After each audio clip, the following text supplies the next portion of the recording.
El hombre sabio actúa según su propia naturaleza. Entonces, ¿por qué reprimirla? Conocimiento y discernimiento y el poder de las tendencias samskaras en el hombre.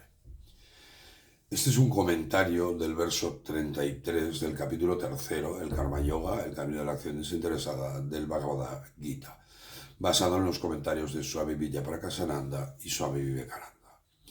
En este verso 33, Krishna nos explica que no debemos reprimir nuestra naturaleza. Y luego hay que hacer un matiz importante, pero os leo. Incluso un hombre sabio, Jnanavan, actúa de acuerdo con su propia naturaleza, Prakriti, ya que todos los seres siguen su naturaleza. Entonces, ¿por qué reprimirla? Krishna utiliza la palabra sánscrita que os he dicho, Jnanavan, para referirse al hombre sabio, pero se refiere solo, y esto es importante entenderlo, a quien tiene el conocimiento intelectual, al filosófico, al que se aprende en libros e iglesias, que es diferente al conocimiento, la realización de quien ha alcanzado la verdad, el vijnana o discernimiento.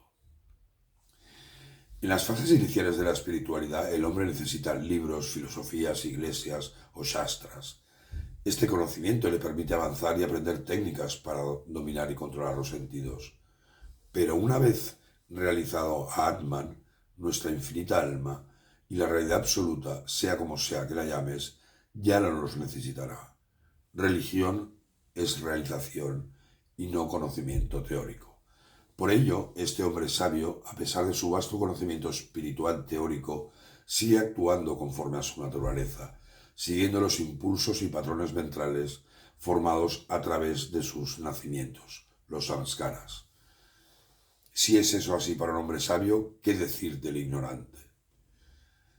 Krishna nos está diciendo que es muy consciente del poder de las tendencias, estas samskaras, que constituyen la naturaleza de todos los seres, tanto del sabio como del ignorante.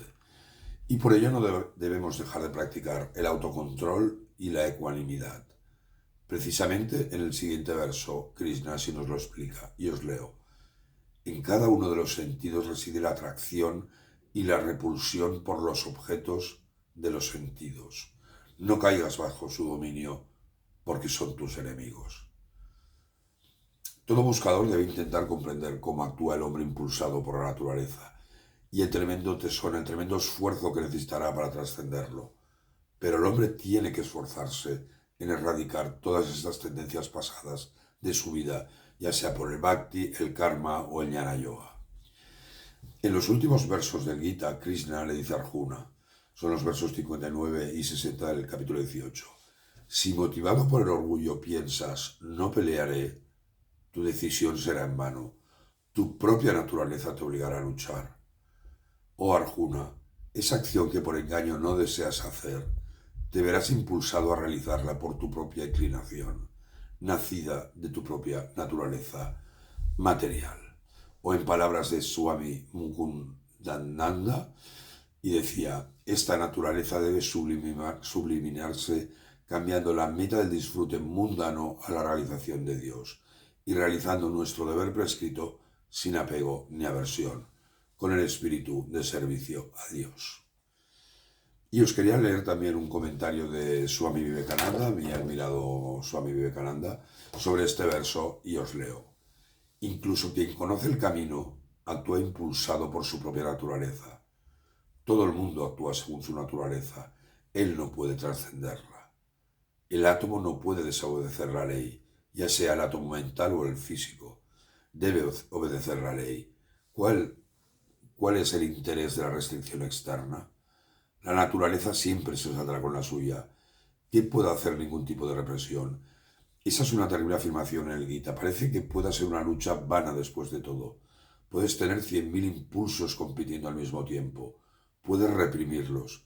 Pero en el momento en que reboten y vuelvan, todo volverá a estar ahí. Muchísimas gracias. Qué grande es el Karma Yoga.